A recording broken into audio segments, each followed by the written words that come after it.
آياته أجمعين. أما بعد فأعوذ بالله من الشيطان الرجيم. بسم الله الرحمن الرحيم. يا أيها الذين آمنوا ادخلوا في السلم كافة ولا تتبعوا خطوات الشيطان إنه لكم عدو مبين.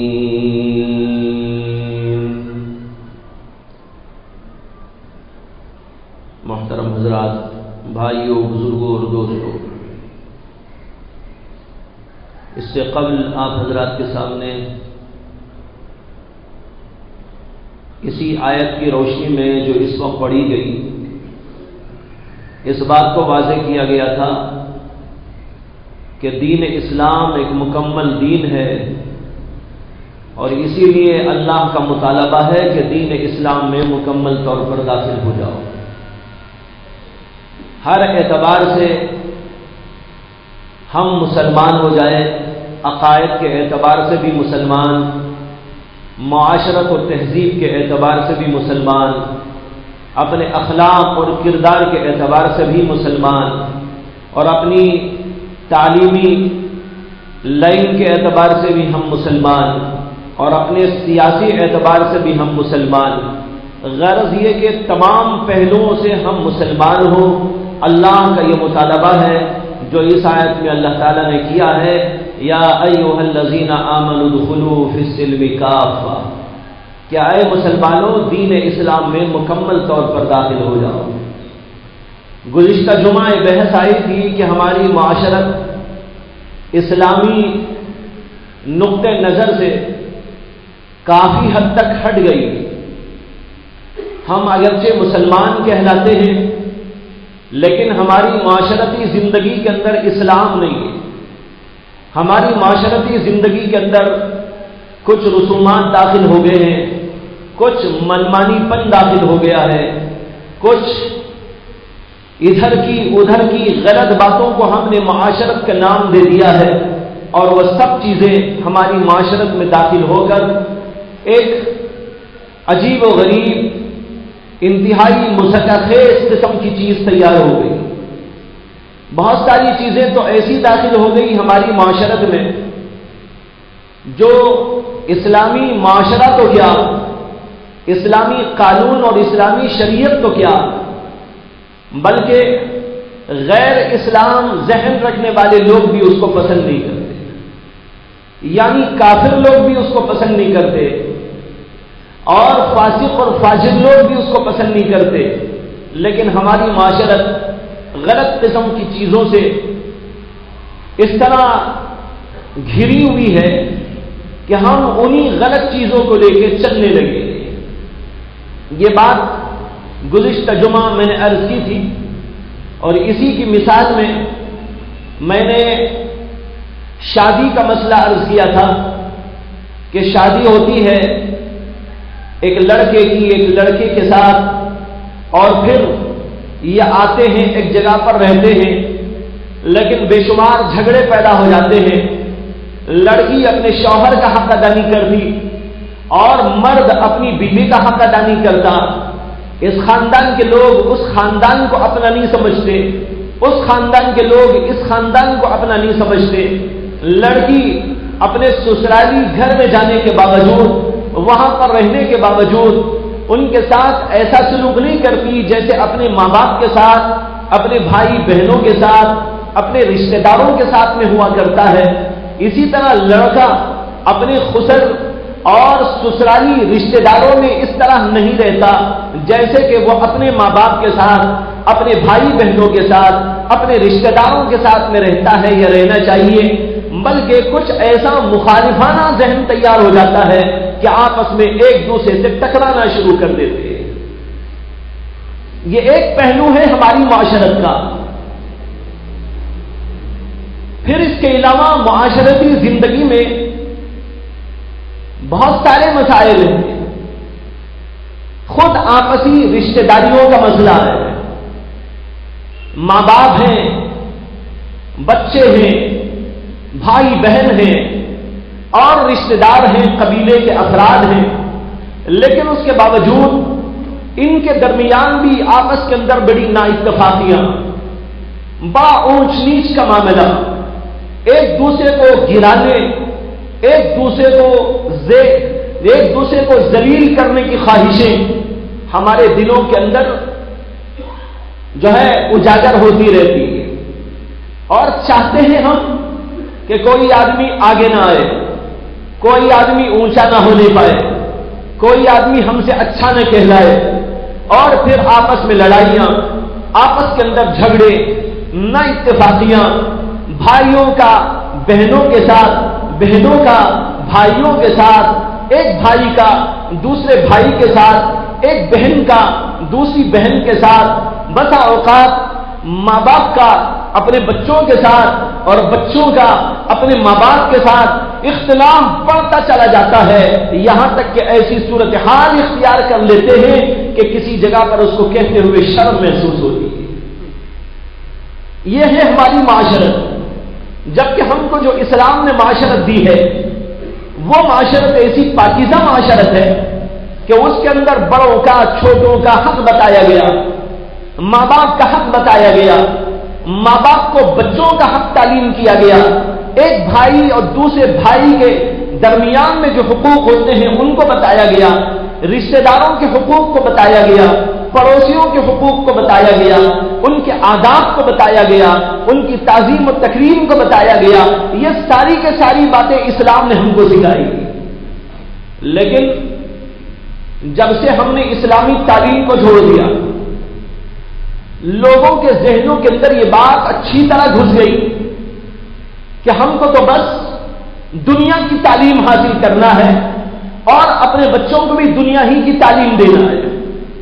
ڈگری یافتہ بنا دیا، ڈاکٹر بنا دیا، انجینئر بنا دیا اور مختلف علوم و فنون پڑھا دیے، گریجویٹ بنا دیا، کسی کالج کا پروفیسر بنا دیا اور اسی طرح مالدار بنا دیا، بڑا بزنس مین بنا دیا، لیکن سب کچھ بنا دیا، لیکن ماں باپ نے کبھی اپنے بچوں کو مسلمان نہیں بنایا۔ اگر انہوں نے یہ کوشش کی ہوتی کہ میرا بچہ ڈاکٹر ہو، انجینئر ہو اور گریجویٹ ہو، پروفیسر ہو، لیکچرار ہو، جو کچھ ہو، بزنس مین ہو، لیکن اس کے باوجود میرا بچہ سب سے پہلے مسلمان ہو، وہ مجھے پہچانے، ماں باپ کو پہچانے، اللہ کو پہچانے، اللہ کے رسولوں کو پہچانے اور دنیا میں جینے کا طریقہ سیکھ لے، تو بھائیو اگر اس کو یہ تعلیم دے دی جاتی تو پھر یہ صورتحال نہ پیدا ہوتی۔ لیکن اب صورتحال یہ ہے کہ انگریزی اسکولوں میں، کالجوں، یونیورسٹیوں میں بچوں کو پڑھا کر یہ سمجھ لیا جاتا ہے کہ تعلیم کا جو فریضہ ماں باپ پر تھا وہ پورا کر دیا گیا۔ یہ بہت بڑی غلط فہمی ہے۔ میں یہ نہیں کہتا کہ آپ اسکولوں میں نہ پڑھائیں، کالجوں میں نہ پڑھائیں، بچوں کو اعلیٰ تعلیم دنیا کی نہ دیں، میں یہ نہیں کہنے جا رہا ہوں، میں یہ کہنے جا رہا ہوں کہ جو آپ کرنے کے بعد یہ سمجھنے لگے ہیں کہ ہم نے دنیا کی تعلیم دے کر بچوں کی جو ذمہ داری تعلیم کی ہمارے اوپر تھی ہم نے اس کو پورا کر دیا، یہ 100% غلط بات ہے۔ کیوں؟ اس لیے کہ تعلیم صرف یہ دنیا کی تعلیم نہیں ہے، بلکہ تعلیم جس کو قرآن و حدیث کہتے ہیں وہ خود قرآن و حدیث کی تعلیم ہے، وہ دین اسلام کی تعلیم ہے، جس کے اندر ماں باپ کے حقوق بتائے جاتے ہیں، جس کے اندر ماں باپ کے آداب بتائے جاتے ہیں، جس کے اندر رشتہ داروں کے حقوق بتائے جاتے ہیں اور دنیا میں جینے کا طریقہ بتایا جاتا ہے، رحم دلی کی تعلیم دی جاتی ہے، غمخواری کی تعلیم دی جاتی ہے، غریبوں کی امداد و نصرت کی تعلیم دی جاتی ہے، اسی طرح ان کے ساتھ احسان و سلوک کرنے کی تعلیم دی جاتی ہے۔ یہ تعلیم تو دین اسلام ہم کو دیتا ہے، لیکن آپ دنیا کی تعلیم جو پڑھا کر یہ سمجھ لیتے ہیں کہ ہم نے تعلیم کا فریضہ ادا کر دیا ہے، یہ تعلیم کا فریضہ ادا نہیں ہوا، وہ علی حال ہی سب کے اوپر باقی ہے۔ دنیاوی تعلیم دینے کے ساتھ بچوں کو دینی تعلیم دی جائے تو صورتحال ایسی نہیں ہوگی۔ بچے سمجھنے لگتے ہیں، ان کے اندر یہ بات پیدا ہوتی ہے، فوری نہ ہو تو کچھ دنوں کے بعد ضرور پیدا ہوتی ہے، کبھی نہ کبھی اللہ کا خوف، اللہ کا ڈر، آخرت کی فکر، آخرت میں جا کر حساب دہی کی فکر اسے اس بات پر مجبور کرتی ہے کہ وہ ماں باپ کے حق کو پہچانے اور اس حق کو ادا کرنے کی کوشش کرے، بھائی بہنوں کے حق کو سمجھے اور اس کو ادا کرنے کی کوشش کرے، اسی طرح اور لوگوں کے حقوق کو سمجھے، ان کے آداب کو جانے اور اس کو ادا کرنے کی فکر کرے۔ یہ دینی تعلیم کے بغیر کسی اور تعلیم سے ممکن نہیں۔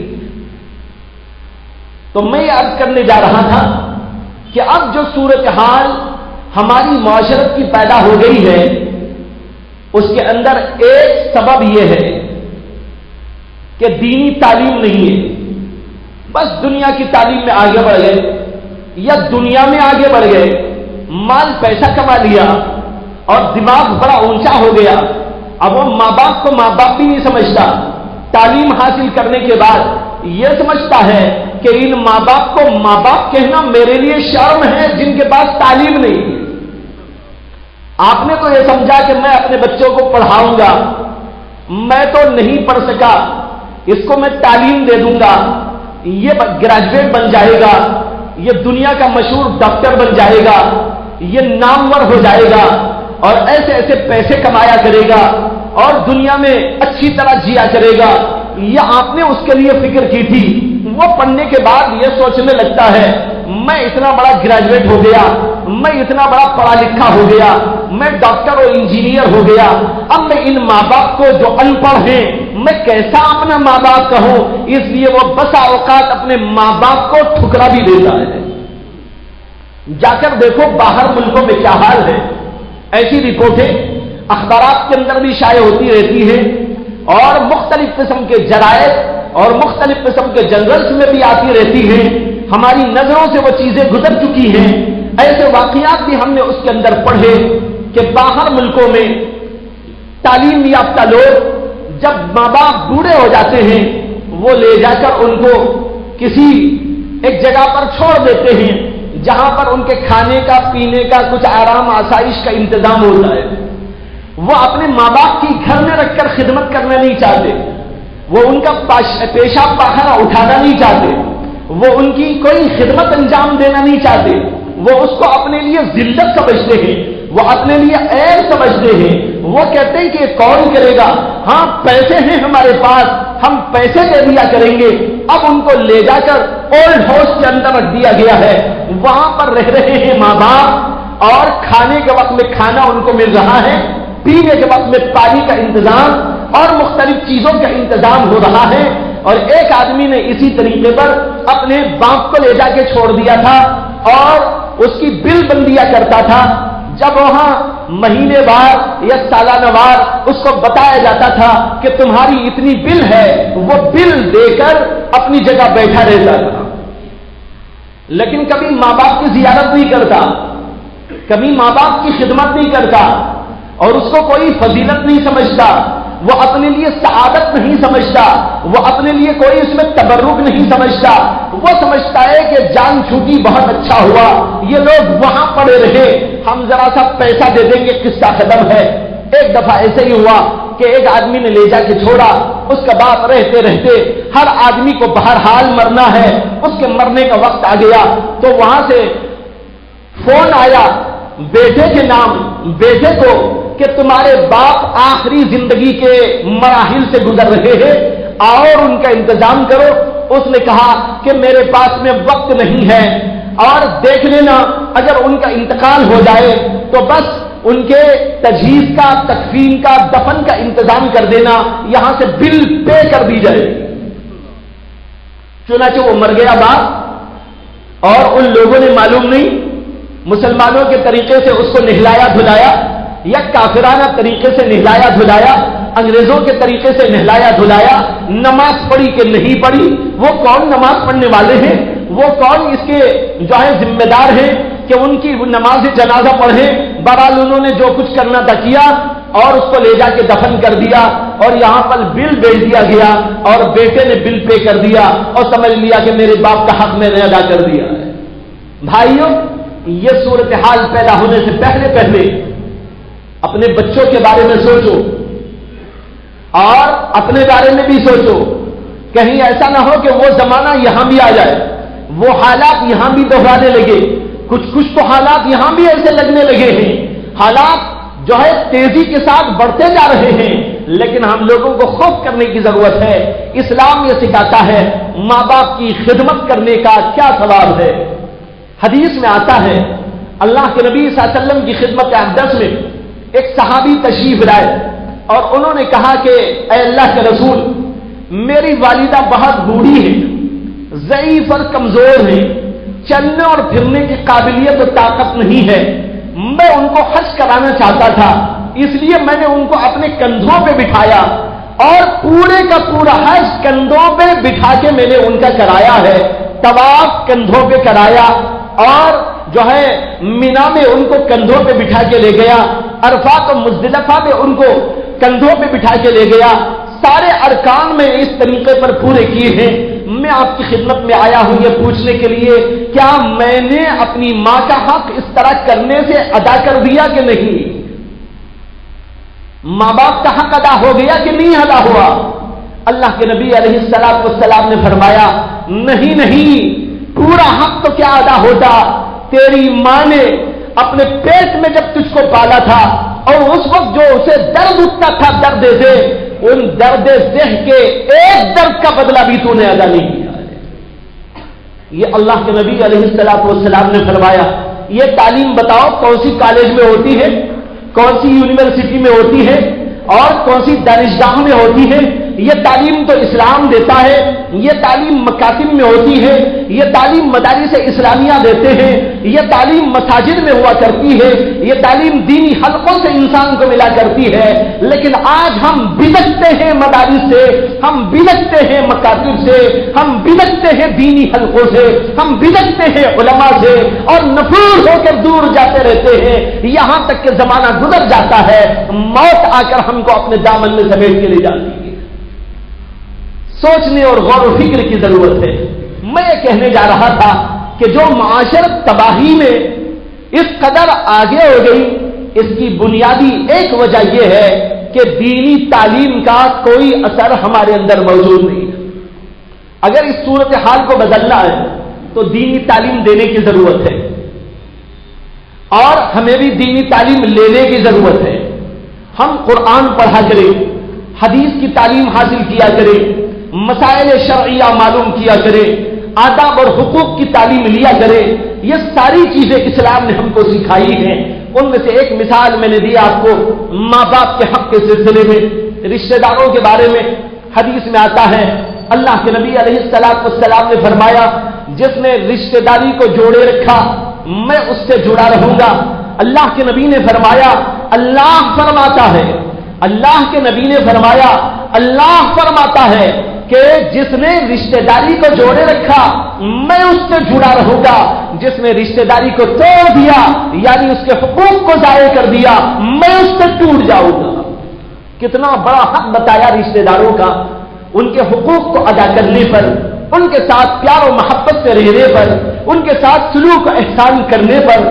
یہ تعلیم دی گئی کہ اللہ تم سے جڑا رہے گا، اور اگر خدا نخواستہ کسی نے رشتہ داری کو توڑا، رشتہ داری میں رخنا ڈالا، رشتہ داری میں برائی ڈالی، ایک دوسرے کو توڑا اور خود بھی اس سے ٹوٹ گیا، یہاں تک کہ دلوں کے نفرتیں کدورتیں پیدا کر دی، اللہ کے رسول کہتے ہیں، اللہ کہتا ہے ایسے شخص سے میں بھی کٹ جایا کرتا ہوں۔ یہ تعلیم ہے اسلام کی، لیکن آج ہم نے ان تعلیمات کو بھلا دیا۔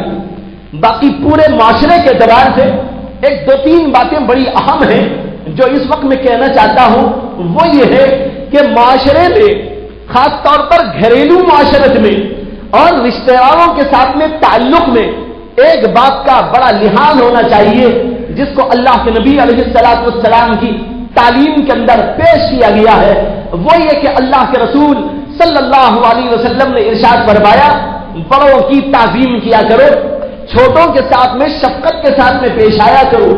جس آدمی نے بڑوں کی تعظیم کی، چھوٹوں کے ساتھ میں شفقت کا معاملہ کیا، وہ تو میرا اپنا ہے، اور جس نے بڑوں کی تعظیم نہیں کی اور جس نے چھوٹوں پر شفقت نہیں کی اس کا میرا کوئی تعلق نہیں۔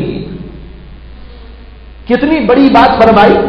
اگر یہ بات ہم لوگ ذہنوں میں رکھ لیں، بڑے اور چھوٹے کا فرق سمجھنے لگے، ماں باپ ہمارے سے بڑے ہیں، بڑا بھائی ہمارے سے بڑا ہے اور بڑی بہن ہمارے سے بڑی ہے، میرا ماموں میرے سے بڑا ہے، میرا دادا میرے سے بڑا ہے اور میرے تایا میرے سے بڑے ہیں، میری پھوپھی میرے سے بڑی ہے، میری خالہ میرے سے بڑی ہے، میری ممانی میرے سے بڑی ہے اور میرا فلاں رشتہ دار میرے سے بڑا ہے۔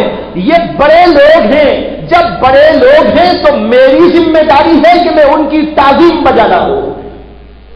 اگر ہر آدمی نے سوچ لیا بڑوں کی تعظیم میرا فریضہ ہے اور بڑوں نے یہ سوچ لیا کہ چھوٹوں پر شفقت میرا فریضہ ہے، اب بتاؤ کہاں اختلاف آئے گا، کہاں جھگڑا پیدا ہوگا؟ بھائی کا جھگڑا پیدا ہونے کی کیا سبیل؟ کوئی سبیل نہیں۔ اور ماں باپ میں بچوں میں اختلاف کے آنے کی کوئی سبیل نہیں، اور بھائیوں بہنوں کے درمیان میں نہ اتفاقیاں پیدا ہونے کی کوئی سبیل نہیں۔ ساری سبیلیں بند ہو جائیں گی، اتفاق پیدا ہو جائے گا۔ چھوٹا بھائی کہنے لگے گا بڑے بھائی سے، بڑے بھائی صاحب آپ نے جو کہہ دیا میرے سر آنکھوں پر، میری سمجھ میں آئے تو بھی نہ سمجھ میں آئے تو بھی آپ میرے باپ کے دخل ہیں، میں آپ کو بڑا بھائی مانتا ہوں، آپ نے جو کہہ دیا میں قبول کرتا ہوں۔ اور دوسری طرف بڑا بھائی یہ سوچنے لگا یہ میرا چھوٹا بھائی ہے، میرے سے چھوٹا ہونے کے اعتبار سے میری طرف سے شفقت کا معاملہ ہونا چاہیے، میری طرف سے ظلم نہ ہو، میں اس کا مال ہڑپ کرنے کی بات نہ کہوں، میں اس کی جائیداد ہڑپ کرنے کی بات نہ کہوں، میں اس کے اوپر کوئی ظلم کرنے کی بات نہ کہوں، میں اس کے ساتھ میں شفقت والا معاملہ کروں۔ یہ میرے سے عقل میں بھی چھوٹا ہے اس لیے وہ چھوٹی عقل رکھتا ہے، میں بڑی عقل رکھتا ہوں اس لیے میں اس کے ساتھ میں شفیقانہ اور مشفقانہ معاملہ کروں۔ اگر ایک طرف سے یہ معاملہ ادب کا، تعظیم کا ہو اور دوسری طرف کے شفقت کا اور مشفقانہ معاملہ ہو، آپ بتائیے کہ دونوں کے درمیان میں جھگڑے کی کوئی سبیل نہیں پیدا ہوگی۔ لیکن اب ہو یہ رہا ہے، بڑا بھائی سمجھتا ہے کہ میں بڑا ہوں اس لیے ساروں کا مال میں ہڑپ کر لوں، بہنوں کا مال میرا، بھائیوں کا بھی میرا، میں چاہے تو دوں چاہے تو نہ دوں، ظلم و زبردستی کی شکلیں پیدا کرتا ہے۔ دوسری طرف جو چھوٹے ہیں وہ چھوٹے اس سے اڑ جاتے ہیں، اس سے لڑنے لگتے ہیں، یہاں تک کہ نہ ادھر سے شفقت کا معاملہ ہے نہ ادھر سے تعظیم کا معاملہ، جھگڑے پیدا ہو کر بڑے اختلافات چلتے ہیں، یہاں تک کبھی پولیس اسٹیشنوں میں جاتے ہیں اور غیروں کے سامنے امت مسلمہ کی عزت پامال ہوتی ہے، اور کبھی یہ کورٹوں میں جاتے ہیں وہاں پر غیر مسلموں کے سامنے امت مسلمہ کے شیرازے کے منتشر ہونے کی داستانیں پڑھی جاتی ہے، سنائی جاتی ہے۔ یہ صورتحال ہماری پیدا ہو گئی۔ کتنے بھائیوں کے جھگڑے ہیں، کتنے بہنوں کے جھگڑے ہیں، کتنے آپسی رشتہ داروں کے جھگڑے ہیں جو کورٹوں میں اور مختلف جگہ پر چل رہے ہیں، لیکن ہم کبھی نہیں سوچ رہے ہیں ہم کو اللہ کے نبی نے کیا تعلیم دی ہے، قرآن نے ہم کو کیا تعلیم دی ہے۔ بھائیوں، جب تک ان ساری شکلوں کے اعتبار سے ہم مسلمان نہیں ہوں گے، قرآن کا یہ مطالبہ ہمارے ذمہ باقی ہے، ادخلوا فی السلم کافہ، پورے طور پر اسلام میں داخل ہو جاؤ۔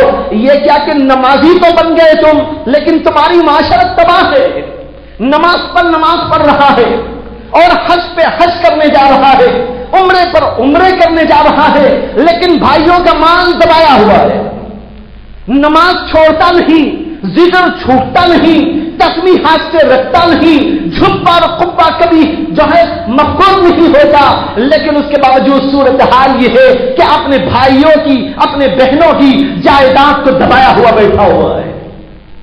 یہ کیسا مسلمان جسے اتنی تمیز نہیں، بڑے اور چھوٹے کا لحاظ نہیں، پیار اور محبت نہیں، اتفاق اور اتحاد نہیں، اور ہمدردی و انسانیت نہیں، غمخاری کے جذبات نہیں، سلوک اور احسان کی کوئی بات نہیں۔ قرآن کریم اٹھا کر دیکھ لیجئے، جگہ جگہ رشتہ داروں اور آپسی تعلقات والوں کے ساتھ میں کس طرح رہنا چاہیے اس کا ہم کو تعلیم دی گئی۔ قرآن پاک میں کئی جگہ پر موجود ہے. اللہ تعالیٰ نے کہا وَاعْبُدُوا اللَّهَ وَلَا تُشْرِكُوا بِهِ شَيْئًا وَبِالْوَالِدَيْنِ إِحْسَانًا کہ اللہ ایک ہے، بس اسی ایک کی عبادت کرو، اس اللہ کے سوا کسی اور کی عبادت کر کے شرک نہ کرو، اور والدین کے ساتھ میں احسان و سلوک کرو. اور والدین کے ساتھ میں احسان و سلوک کے ساتھ اپنے رشتہ داروں کے ساتھ ذوی القربى والیتامى والمساکین کہ اپنے رشتہ داروں کے ساتھ میں احسان و سلوک کرو، یتیموں کے ساتھ میں احسان و سلوک کرو، مسکینوں کے ساتھ میں احسان و سلوک کرو. یہ ساری تعلیمات اسلام دے رہا ہے.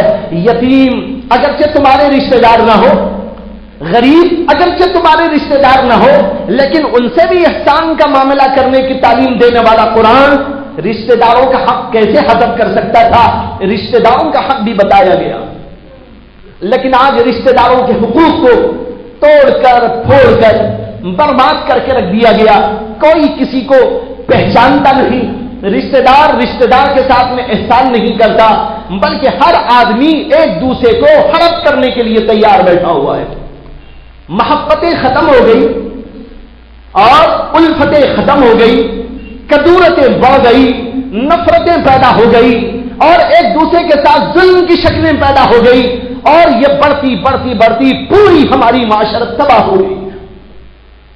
تو ایک رشتہ داروں کی بات ہے، میں نے ماں باپ کو مقدم رکھا، اس کے بعد دوسرے نمبر پر عام رشتہ داروں کے بارے میں بتایا، چاہے وہ بھائی بہن ہو یا اور کوئی رشتہ دار ہو، سب کے لیے حکم دیا گیا ہم کو کہ ان کے ساتھ احسان سلوک کا معاملہ ہونا چاہیے، ان کے حقوق ادا کرنا چاہیے.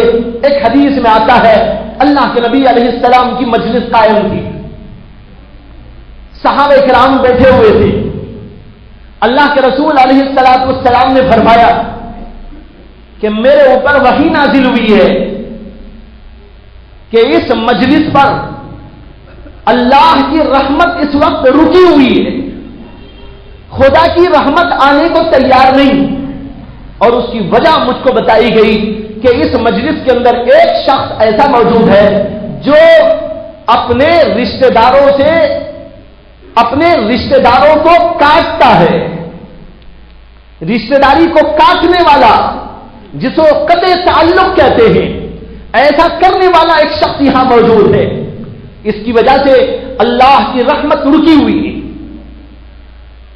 اللہ کے رسول نے بیان کیا اور کچھ باتیں بیان کرتے جا رہے تھے. ایک صحابی درمیان میں بیٹھے ہوئے تھے، وہ آہستہ آہستہ پیچھے کو کھسکنے لگے، اور جب آخر میں پہنچ گئے تو وہاں سے اٹھ کر اللہ کے نبی کی نظروں سے اپنے آپ کو بچاتے ہوئے چھپتے چھپاتے نکل کے چلے گئے.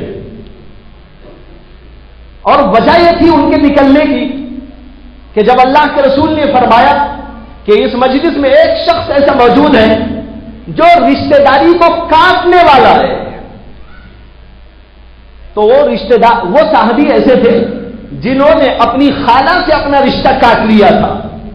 جیسے بعض لوگ کرتے نا، کہتے ہیں تیری میت میں بھی نہیں آؤں گا، تیری شادی میں بھی نہیں آؤں گا، تیرے گھر میں قدم نہیں رکھوں گا، اسے سلام نہیں کروں گا.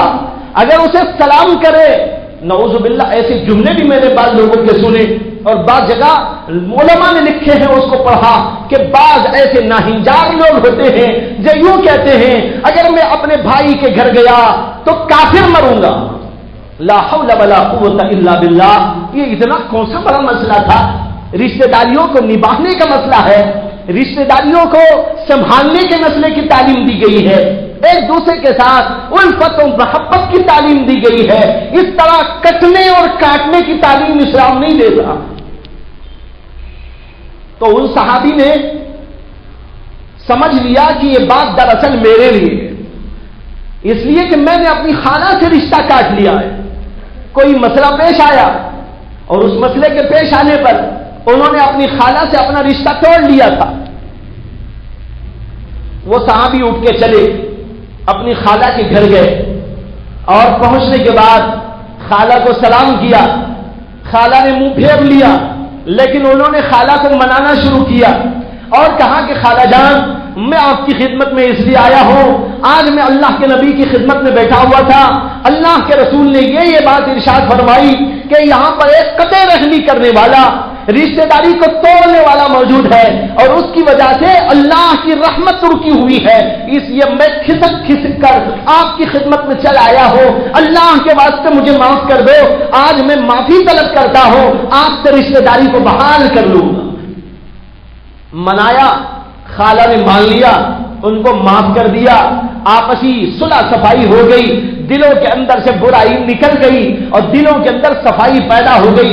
اس کے بعد وہاں سے چلے آئے، اللہ کے نبی صلی اللہ علیہ وسلم کی آنکھوں سے اپنے آپ کو بچا بچا کر آہستہ چلے آئے اور مجلس کے ایک کونے میں جا کر بیٹھ گئے۔ اللہ کے رسول علیہ السلام فرمانے لگے، اب یہاں سے وہ شخص ختم ہو گیا ہے جس نے قطع رحمی کی تھی اور اس نے صلح صفائی کر لی تو اللہ نے رحمتوں کا نزول شروع کر دیا۔ اس سے اللہ کے نبی صلی اللہ علیہ وسلم کی نبوت پر دلیل بھی ملتی ہے۔ دیکھو، نہ صحابی نے بتایا، نہ اللہ کے رسول پیچھے گئے تھے کہ وہ کہاں جا رہے ہیں اور ان کا کیا معاملہ ہے، اللہ کے رسول کو نہیں معلوم تھا۔ وہ گئے اور ان کے معاملے کو انہوں نے حل کیا اور پھر تشریف لے آئے اور ایک کونے میں بیٹھ گئے۔ اللہ کے رسول کو کچھ نہیں بتایا، پہلے اللہ کے رسول نے فرمایا تھا مجھے بتایا گیا ہے قطع رحمی کرنے والے کی وجہ سے خدا کی رحمتیں رکی ہوئی ہیں۔ جب انہوں نے معافی تلافی کر لی، اللہ کے رسول فرمانے لگے اب رحمتوں کا نزول شروع ہو گیا ہے۔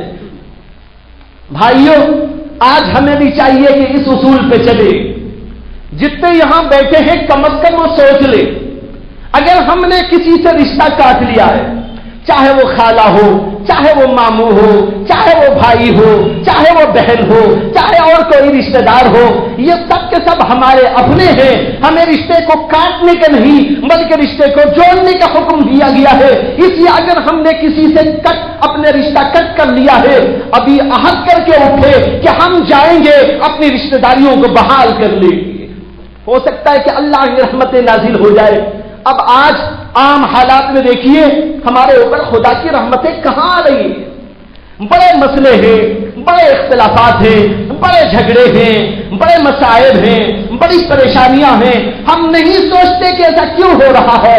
ہو سکتا ہے کہ اس لیے ہو رہا ہو کہ ہم میں بہت سے ایسے بھی ہوتے ہیں جو رشتہ داریوں کو کاٹ کاٹ کے آتے ہیں، نماز تو بہت پڑھ لیتے ہیں، روزے بھی رکھ لیا کرتے ہیں، صدقہ بھی دے دیا کرتے ہیں۔ ہم نے ایسے لوگوں کو بھی دیکھا جو صدقہ دیتے ہیں تو غیروں کو دیتے ہیں، اپنے رشتہ دار کو نہیں دیتے۔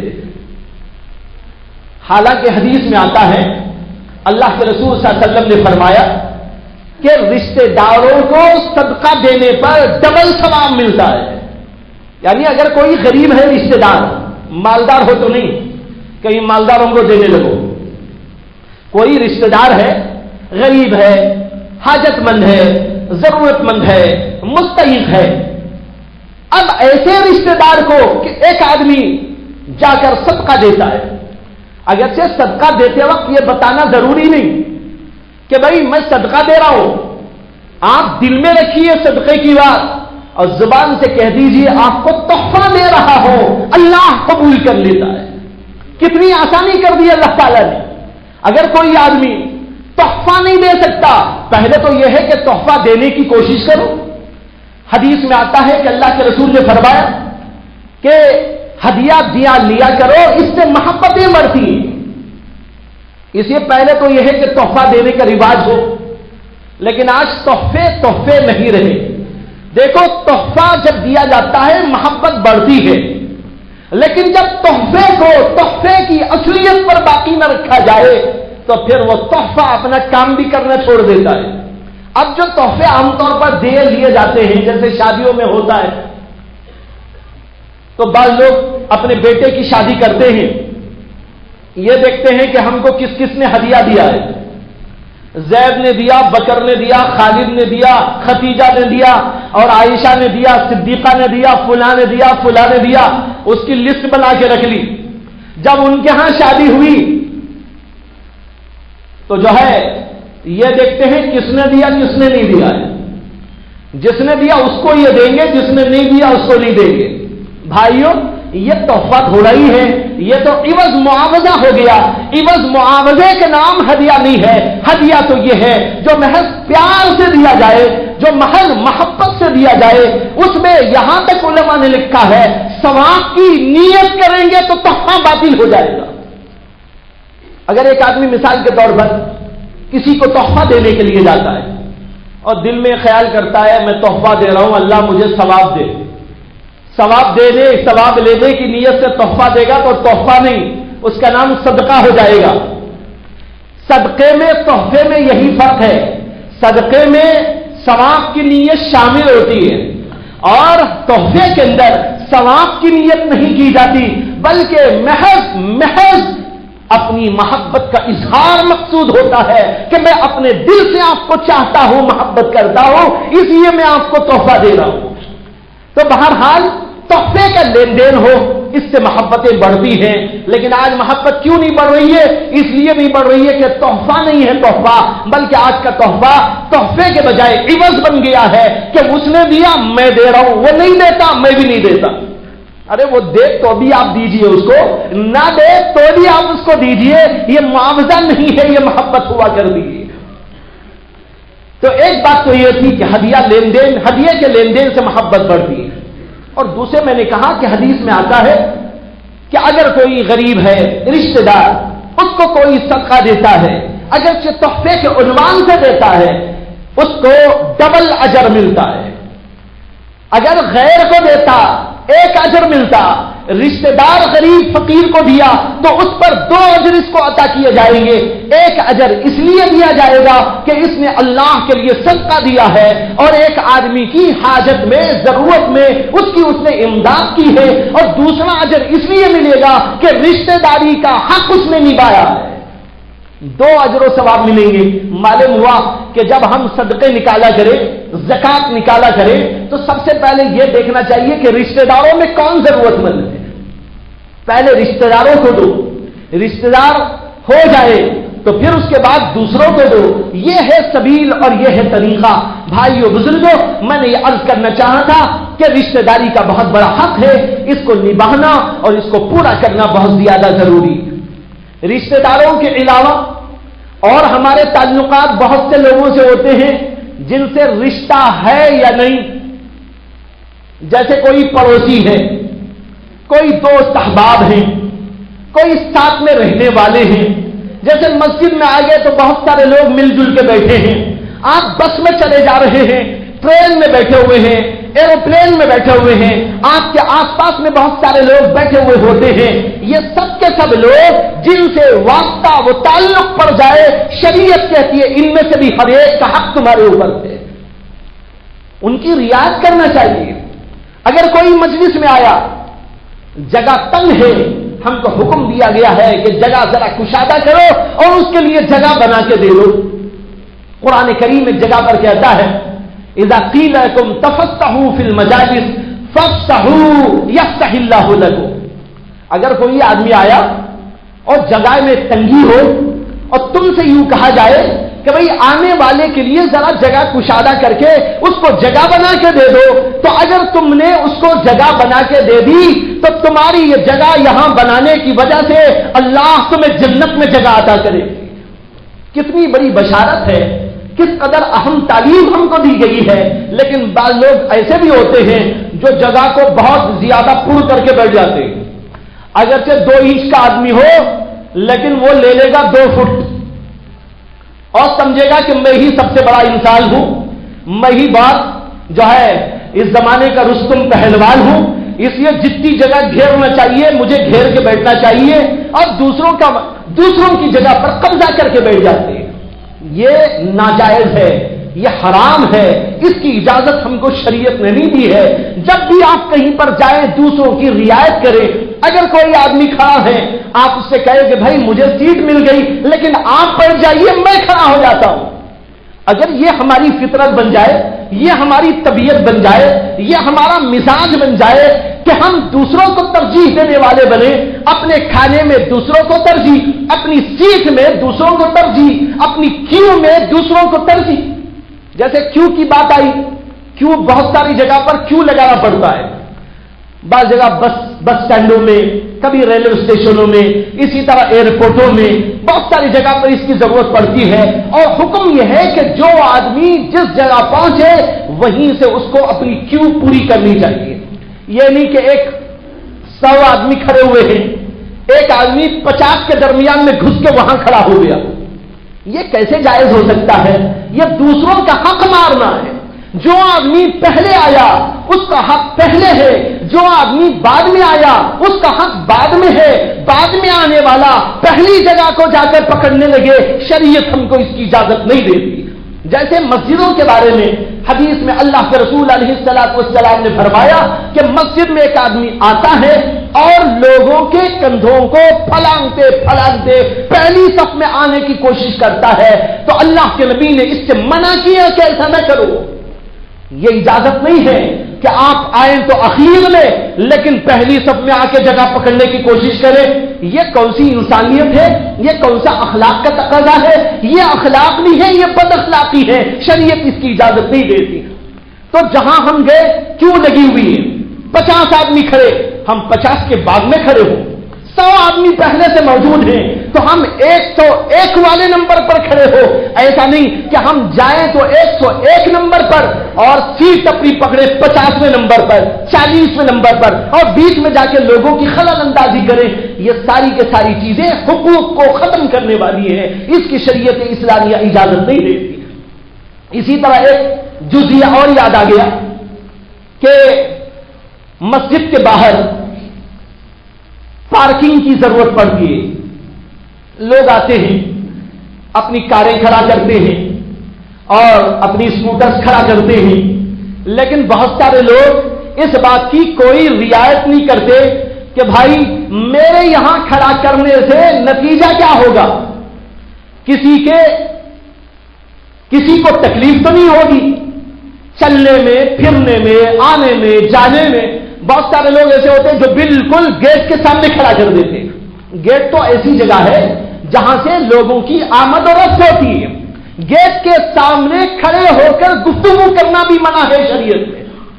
اس لیے کہ گیٹ کے سامنے کھڑے ہو، کوئی آدمی آ رہا ہے، کوئی آدمی جا رہا ہے، لیکن بعضوں کی عادت ہوتی ہے بس گیٹ ہی پہ کھڑے ہو کے گفتگو کرتے.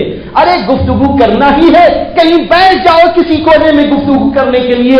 گیٹ کے اوپر کھڑے ہو کر گھنٹے گھنٹے گفتگو کرے، 5 منٹ گفتگو کرے، 10 منٹ گفتگو کرے، اور اس درمیان میں کوئی آدمی آنے والا جانے والا ہو، کس قدر تکلیف گزرے گی. اس کی اجازت شریعت نے ہم کو نہیں دی. اسی طرح کار پارکنگ اور دوسری چیزوں کی پارکنگ ہو رہی ہے. خیال کرنا چاہیے گیٹ کے سامنے ہم پارکنگ نہ کریں. یہ آداب ہم کو آج دوسرے لوگ سکھاتے ہیں. کہیں پر آپ نے جا کے کار پارک کی، وہاں لکھا ہوا ہے نو پارکنگ. کیا بتا رہے ہیں بھائی یہ پارکنگ کی جگہ نہیں ہے، یہ تو گیٹ ہے. کبھی گیٹ کھولنے کی بھی ضرورت پڑے گی، کسی کے آنے کی بھی ضرورت پڑے گی، اپنی کار نکالنے کی بھی ضرورت پڑے گی. اگر تم نے یہاں پر کھڑا کر دیا اور کہیں پر چلے گئے، ہم کیا کریں؟ اس لیے نو پارکنگ کا بورڈ اس نے لگا دیا. حالانکہ اس کو لگانے کی ضرورت نہیں ہونا چاہیے تھی، لیکن جب لوگ عمل نہیں کرتے تو دوسروں کو سکھانے کی ضرورت پڑتی ہے.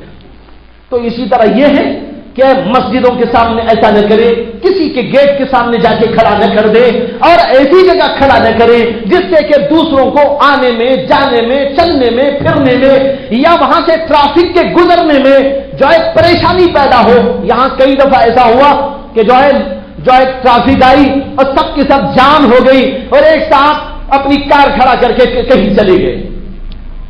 15 منٹ لگ گئے، 10 منٹ ہو گئے، عطا نہیں، پتہ نہیں، ساری پبلک کو پریشانی ہو رہی ہے. یہ بھی حقوق کا ضائع کرنا ہے. شریعت ہم کو اس کی اجازت نہیں دیتی. اس طرح جزیات کو سوچتے جائیے. یہ ساری کے ساری وہ چیزیں ہیں، رشتہ دار ہو، رشتہ دار نہ ہو، لیکن ہم کو حکم دیا گیا کہ دوسروں کی رعایت کرو، دوسروں کا حق ادا کرو، دوسروں کو تکلیف نہ پہنچاؤ، دوسروں کے درمیان میں آڑے نہ بنو، پاکیزہ زندگی گزارو، با اخلاق زندگی گزارو، پاکیزہ معاشرت اختیار کرو. یہ ہے اسلام کی اعلیٰ درجے کی تعلیم. ایک واقعہ آپ کو سناتا ہوں. ہمارے بزرگوں میں سے حضرت شیخ الاسلام مولانا حسین احمد مدنی نور اللہ مرقدہ، دارالعلوم دیوبند کے شیخ الحدیث، اور ہماری ہندوستانی سیاست کے ایک امیر اور قائد و رہبر، ان کا ایک عظیم واقعہ آپ کو سناتا ہو، اس سے ہمیں عبرت لینے کی ضرورت ہے۔ حضرت ایک دفعہ ٹرین کا سفر کر رہے تھے اور حضرت کے بازو ایک جنٹل مین بیٹھے ہوئے تھے۔ حضرت اپنے کسی کام میں مشغول تھے، پڑھنے میں یا ذکر میں، تو وہ بازو بیٹھے ہوئے صاحب کچھ دیر کے بعد اٹھے اور بیت الخلا کی طرف گئے، پھر اس کے بعد آ کے بیٹھ گئے، پھر کچھ دیر کے بعد اٹھے، پھر بیت الخلا کی طرف گئے، پھر آ کے اپنی جگہ بیٹھ گئے، اور پھر کچھ دیر کے بعد اٹھے، کچھ ادھر ٹہلنے لگے ادھر ٹہلنے لگے۔ تو حضرت کو بہت تعجب ہوا کہ بھئی ان کو کیا پریشانی ہے، بیٹھتے ہیں، اٹھتے ہیں، پھر جاتے ہیں، پھر آتے ہیں، ٹہلتے ہیں، بیت الخلا کی طرف جاتے ہیں۔ جانے والا بیت الخلا کو کھول کے جائے، یہ کہ آگے بیت الخلا کی طرف جاتے ہیں، کھولتے ہیں، پھر آگے بیٹھ جاتے ہیں۔ تو حضرت کے ذہن میں سوال پیدا ہوا کہ شاید وہاں کوئی ایسی بات ہوگی جس کی وجہ سے ان کو کوئی پریشانی۔ حضرت اٹھ کر بیت الخلا گئے، کھول کے دیکھا تو کسی ناہنجار بے وقوف آدمی نے پوری گندگی و نجاست اوپر ڈال رکھی ہے۔ عام جگہوں پر لوگوں کو اس بات کا احساس نہیں ہوتا کہ ہم کیا کرنے جا رہے ہیں، اور یہ سمجھتے ہیں کہ ہم کو اس کی تعلیم نہیں ہے۔ چاہے اسٹیشن ہو، ایئرپورٹ ہو، یا کوئی عام جگہ ہو، ریلوے اسٹیشن ہو یا ریل گاڑی ہو، اور ایئرپورٹ ہو یا جو ہے ایروپلین ہو، کہیں پر بھی آپ جائیں، یہ سب کی سب جگہ عام جگہ ہیں، اس سے ہر ایک آدمی کو استفادہ کرنے کا حق ہے۔ اس کو گندا کرنا، ناپاک کرنا، خلل والی چیز وہاں پر ڈال کے آ جانا، ایسی حرکت وہاں کر کے آنا جس سے کہ بعد والے جانے والے کو تکلیف پہنچے، شریعت اس کو حرام قرار دیتی ہے، اس کی کوئی اجازت شریعت میں نہیں۔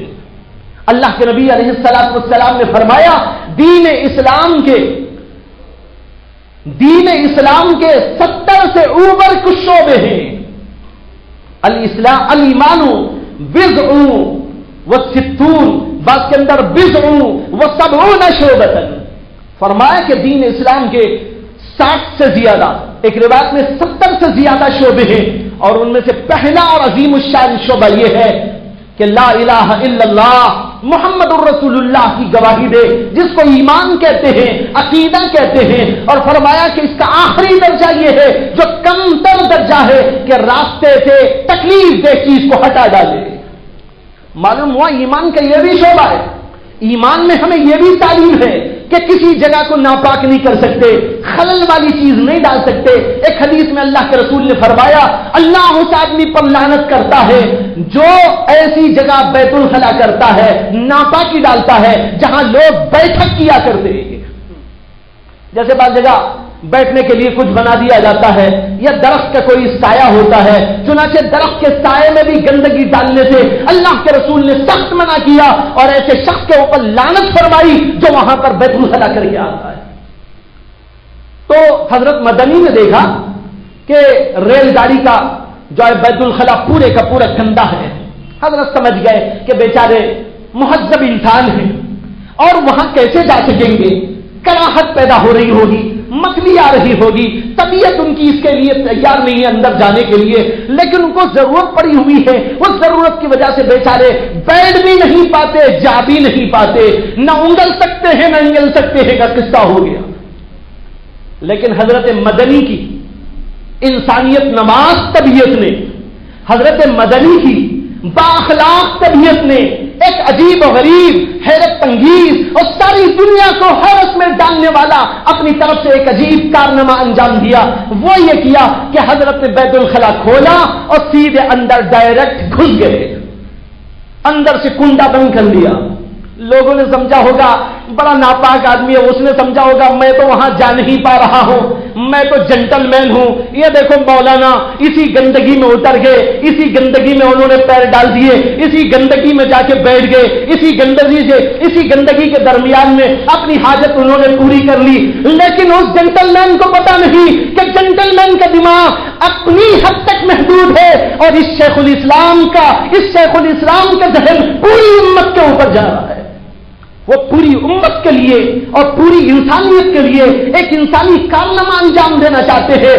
وہ آدمی تو اتنا سوچ رہا تھا میں جا نہیں سکتا، کوئی اور جائے تو چلا جائے، لیکن حضرت مدنی سوچنے لگے میں چاہے نہ جاؤں لیکن دوسرے انسان یہاں جائے، میں ایسا بیت الخلا بنا کے آؤں۔ حضرت مدنی اندر پہنچے، ان کو ضرورت نہیں تھی پیشاب کو جانے کی، ان کو ضرورت نہیں تھی پاخانے کی حاجت کوئی نہیں تھی، لیکن حضرت مدنی اندر پہنچتے ہیں، بیت الخلا کو اپنے پاکیزہ منور ہاتھوں سے پاکو صاف کرتے ہیں۔ بھائیوں انسانیت کو سیکھو، یہی اکابر انسانیت سکھاتے ہیں، یہی اکابر درس انسانیت دیتے ہیں، یہی اخلاق کا درس دیتے ہیں، یہی ساری دنیا کو ہدایت دیتے ہیں۔ جنٹل مین نے اتنا کیا، خود نہیں جا سکا، کسی اور کے لیے جانے کے لیے کوئی کام نہیں کیا۔ یہ شیخ الاسلام تھے، شیخ الحدیث تھے، محدث دوران تھے، فقیہ اعظم تھے، ساری امت مسلمہ کا ہی نہیں ساری انسانیت کا درد رکھنے والے تھے۔ حضرت مدنی اپنے پاکیزہ منور مبارک ہاتھوں سے پورے بیت الخلا کو صاف کرتے ہیں، اس کے بعد باہر نکل کے آتے ہیں اور ان صاحب سے کہتے ہیں آپ کو کوئی ضرورت ہے؟ وہ کہتے ہیں کہ استنجا کی ضرورت ہے لیکن بیت الخلا ناپاک ہے۔ حضرت کہتے ہیں نہیں جائیے ٹھیک ہو گیا ہے۔ وہ کہتے ہیں نہیں ابھی میں دیکھ کے آیا ہوں وہ تو بڑا گندا ہے، جانے کے قابل نہیں ہے۔ حضرت مدنی کہتے ہیں ٹھیک ہے پہلے گندا ہوگا لیکن اب جا کے دیکھ لیجیے بالکل پاک ہے۔ وہ آدمی کھول کے دنگ رہ جاتا ہے کہ ایسا شخص جس کے چہرے کے اوپر نور برس رہا ہے، جس کی ایک ایک ادا خدا کی قسم اللہ کے نبی علیہ السلام کی سنت کی تعلیم دے رہی ہے، جس کا مسافہ بھی سنت کا، جس کی نظر بھی سنت کی، جس کا قدم بھی سنت کا، جس کی بول بھی سنت کی، جس کا دیکھنا بھی سنت کا۔ چنانچہ روایتوں میں آتا ہے کہ حضرت مدنی سے ایک آدمی کو بڑا بغض تھا، میں نام نہیں لیتا، وہ ایک پارٹی کا آدمی تھا۔ پارٹی میں اختلاف کی کوئی بات اس وقت میں کرنا نہیں چاہتا۔ حضرت مدنی رحمت اللہ علیہ ایک جگہ جا رہے تھے، اس نے حضرت مدنی کو جانچنے کی کوشش کی اور آ کر مسافہ کیا تو مسافہ کر کے ایسے ہی ٹھہر گیا، بالکل ہاتھ لمبا کر کے چھوڑتا ہی نہیں ہاتھ۔ حضرت نے کہا خیریت ہے؟ الحمدللہ خیریت ہے۔ بھائی ٹھیک ٹھاک ہو؟